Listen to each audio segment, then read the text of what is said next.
côté chef d'entreprise, j'allais vous dire que cette loi de finances les laisse un petit peu tranquilles. Je m'explique.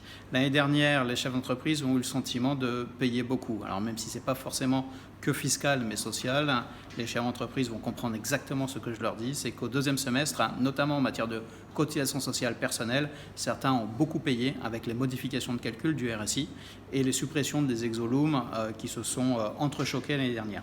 Donc le chef d'entreprise a eu le sentiment l'année dernière, pour l'essentiel d'entre eux, de payer beaucoup. Donc cette année, on a une loi de finances qui est plutôt calme pour les chefs d'entreprise, qui est une très bonne chose, donc on les laisse tranquilles. L'autre nouveauté que l'on peut signaler, c'est en matière de contrôle fiscal. Pour la première fois, l'administration fiscale a la possibilité d'aller consulter ce qu'il y a sur les réseaux sociaux, Facebook, LinkedIn, Twitter, et également ce qu'il y a sur les sites de vente en ligne. Je pense à eBay, Le Bon Coin, Vinted.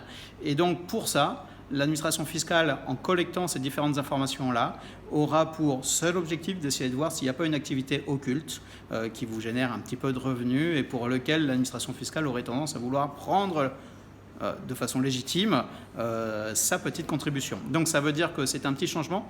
Chacun d'entre nous, en tout cas ceux qui utilisent les réseaux sociaux, peuvent avoir pour habitude de mettre beaucoup d'informations.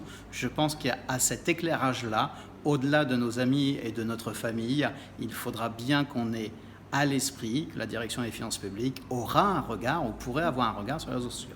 C'est une vraie nouveauté donc sur notre mode d'expression, on va dire actuellement, et qu'il convient d'avoir à l'esprit. Après, il y a différentes petites mesures. Maintenant, je reviendrai sur la suppression de la déclaration d'impôt sur le revenu en disant que cette suppression, attention, c'est une prévalidation.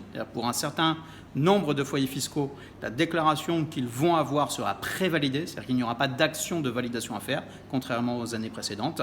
J'attire simplement l'attention des contribuables qu'il faut contrôler cette déclaration et s'assurer qu'on n'a pas oublié notamment des réductions d'impôts. Je pense par exemple à des dons qu'on aurait pu faire, parce que si on n'y pense pas, l'administration n'y pensera pas pour vous et c'est pénalisant.